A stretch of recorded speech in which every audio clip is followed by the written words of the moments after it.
Para você que está chegando junto com a gente aqui no canal de notícias, sejam todos bem-vindos a mais um conteúdo importante. Com tanta modificação sendo feita no INSS, nas regras, hoje nós vamos trazer 3 situações importantes para quem precisa aí do auxílio-doença. Vamos contar também algo relacionado a segredos sobre a pensão por morte e vamos também tratar de coisas relacionadas ao direito adquirido. É isso mesmo, são 3 situações importantes para você que é segurado do INSS. Eu espero te ajudar de alguma forma. Se você puder compartilhar o conteúdo, se inscrever no canal, ativar o sininho e deixar o seu like, a gente vai agradecer e, consequentemente, o nosso canal vai poder chegar a mais pessoas e ajudá-las nessas mudanças que já vão ocorrer a partir de janeiro no INSS, ok?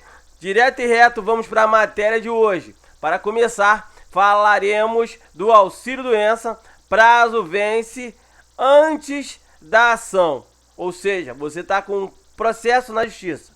Você tem um prazo do seu laudo médico, ou nesse caso aí, o prazo que o INSS te deu para poder estar dentro do benefício, ele vai vencer antes do juiz dar a sentença. O que você deve fazer? Qual é a situação? E agora? Então preste atenção que eu vou explicar para você tudo sobre essa situação, ok? Prazo de recuperação terminou antes da sentença. E agora? Não são raros os casos em que o prazo de recuperação da capacidade laboral estimada pelo perito judicial vence no curso da demanda, ou seja, antes da sentença final. Pois bem, o que você faria diante dessa situação? O que você faz ou faria diante dessa situação? Penso que o raciocínio lógico é postular a concessão do benefício de forma indenizada, ou seja, pretérita, isto é, no período em que houve incapacidade ao trabalho. Nesse caso, não haveria implantação do benefício na sentença, apenas a condenação em parcelas vencidas. É aqui que busco ajudar você. Conforme decidido no tema 246, a gente vai trazer essa matéria hoje para vocês, que a gente viu aí no site de Bem Conceituado relacionado a esse assunto. Então a gente resolveu pegar essa informação e explicar para vocês. O que fazer nesse caso? Vamos lá. Quando a decisão judicial adotar a estimativa de prazo de recuperação da capacidade prevista na perícia, o termo inicial é a data da realização do exame, sem prejuízo do disposto no artigo 479 do CPC, devendo ser garantido prazo mínimo de 30 dias desde a implantação para viabilizar o pedido administrativo de prorrogação.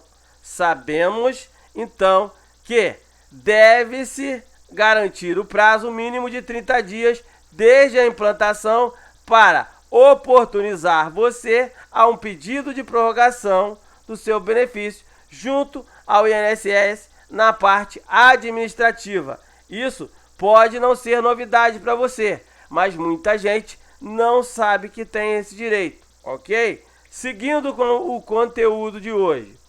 Mas talvez você não conheça a portaria conjunta número 2 de 12 de março de 2020, referida à normativa, traz previsão específica para aqueles casos em que há o DCB vencido. No artigo 10, havendo a fixação do DCB pelo menos pelo Poder Judiciário, o servidor deverá cumprir a decisão utilizando a conclusão do DCB, informada pelo juiz, e inserir a data fixada, salvo nas hipóteses de decisão judicial ou de despacho do órgão de execução da PGF, com a ordem expressa em sentido contrário, em se tratando do DCB vencida ou com prazo a vencer inferior a 30 dias do DCB, no DDB, a atualização deve o benefício ser implantado no 30º dia posterior à data do efetivo cumprimento, com a forma de possibilitar o pedido de prorrogação. Logo, se estamos diante do DCB que Já venceu? Deve-se implantar o auxílio-doença projetada para o 30º dia posterior à data do efetivo cumprimento, a fim de possibilitar o pedido de prorrogação. É o seguinte, vamos supor que o juiz te deu aí um prazo de 30 dias para o INSS resolver a tua situação.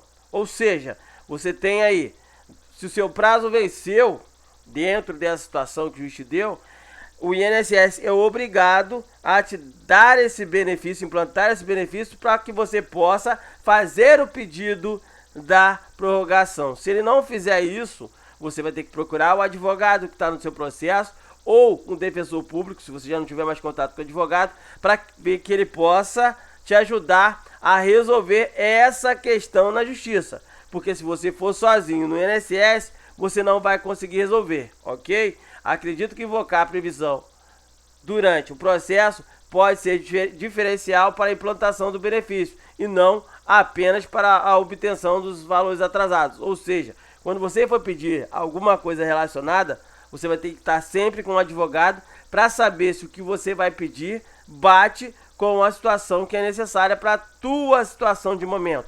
Às vezes a pessoa vai pedir um auxílio-doença, implantação do auxílio-doença, e ela já não tem mais aquela condição de fazer aquele pedido.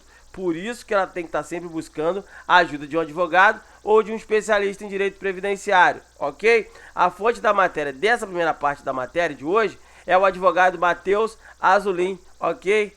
Do site, esqueci o nome do site agora, é relacionado a direito previdenciário. Na próxima matéria eu trago para vocês, que é muita coisa que a gente está trazendo aqui no canal, mas a gente vai trazendo para você aos poucos, aí eu falo na próxima vez o nome do site, ok? Segredos sobre a pensão por morte que não te contaram. Vamos lá, é a segunda matéria de hoje. Pode dizer-se que a pensão por morte se trata de um benefício de regime geral da Previdência Social direcionados aos dependentes do segurado falecido que trabalhava na iniciativa privada. Entretanto, os dependentes dos servidores públicos e dos militares também têm direito a receber a pensão por morte, porém pelo regime próprio da Previdência Social, seja na esfera federal, estadual ou municipal. Contudo, não basta apenas se caracterizar como dependente, pois é essencial saber que há prioridades de aquisição do benefício. Antes de mais nada, confira as classes de dependentes. Vamos lá. Primeiro, cônjuge, companheiro no caso de uma união estável, filho não emancipado menor de 21 anos, que seja inválido com a deficiência mental ou intelectual. No grupo mencionado, a dependência econômica é presumida, ou seja, essas pessoas não precisam comprovar que eram dependentes do falecido. É preciso comprovar apenas o parentesco se era cônjuge, companheiro ou filho do falecido. Vale mencionar que o menor de idade sob a tutela do falecido também se equipara a filho, nesse caso, desde que comprovada a dependência econômica.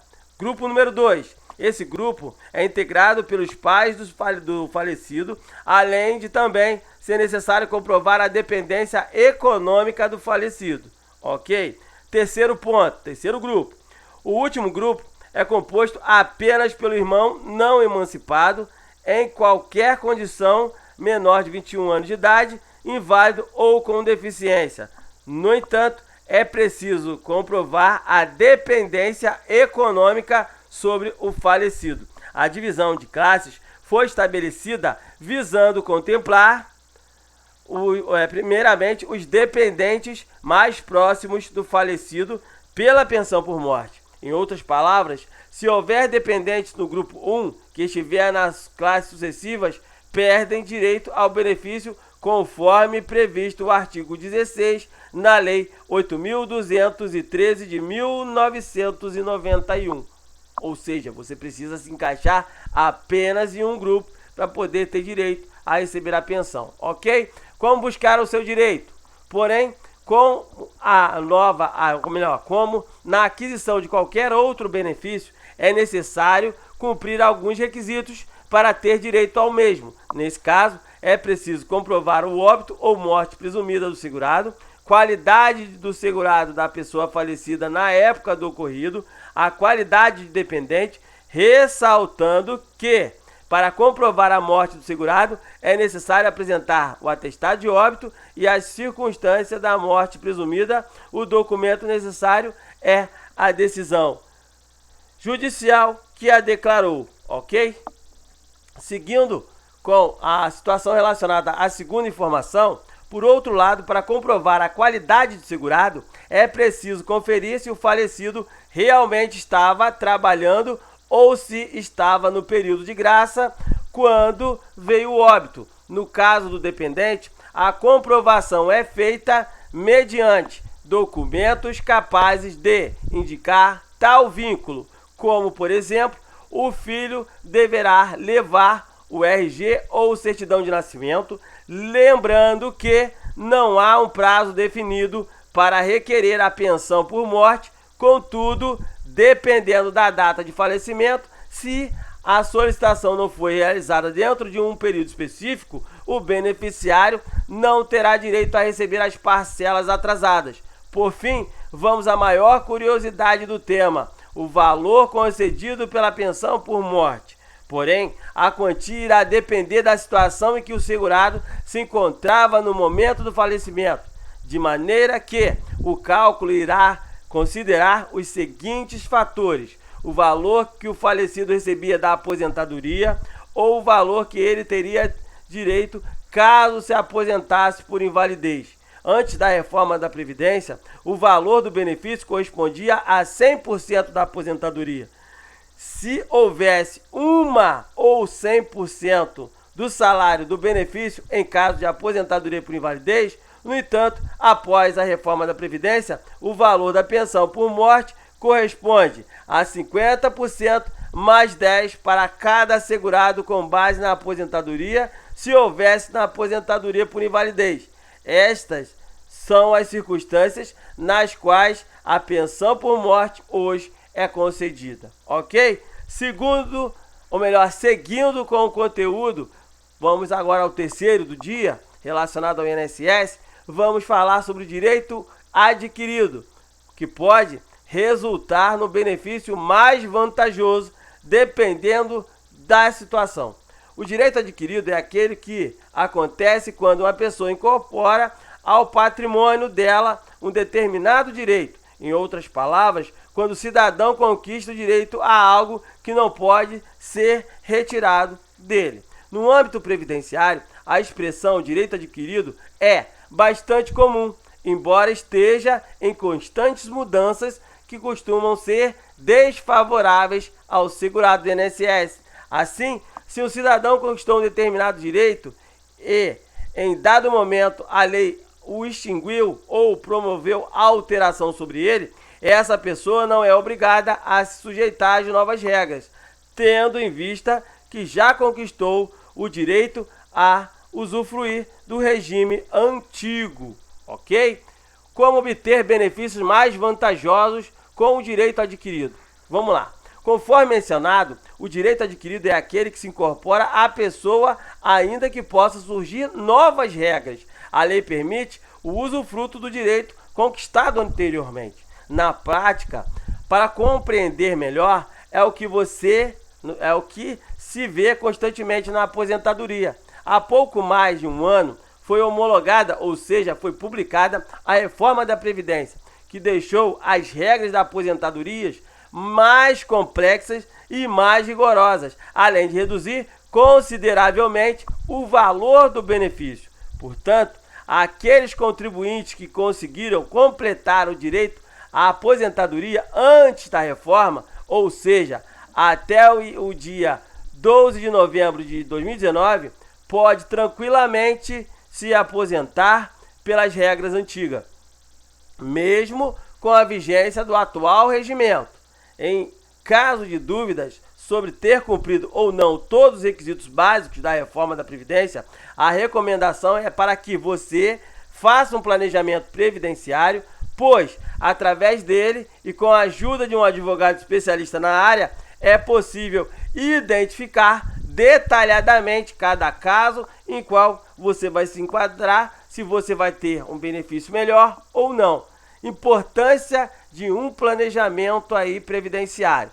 O planejamento previdenciário é recomendado para que o trabalhador consiga traçar as metas no caso aí, estabelecer as estratégias corretas sem se preocupar apenas em quando irá se aposentar, pois assim estará apto a adquirir uma renda suficiente para ter uma vida tranquila após anos de trabalho. Contudo, é bom contar com o auxílio de um profissional especialista na área, o qual compreenda efetivamente sobre todas as regras, estratégias, valores, cálculos e períodos de contribuições necessários para realizar a simulação previdenciária. O planejamento previdenciário permite o recebimento do benefício, além da possibilidade de receber o teto máximo do INSS. Ou seja, para que você consiga se aposentar ganhando um salário legal, você precisa fazer um planejamento. Ah, mas eu não tenho dinheiro para contratar um advogado. Não tem problema, você pode buscar ajuda na Defensoria Pública. Lá tem um advogado especialista em direito previdenciário, não cobra nada e pode tirar suas dúvidas e te ajudar também nessa empreitada, ok? Agora que você já sabe de tudo, senta o dedo no like, compartilha, se inscreve no canal e vem junto.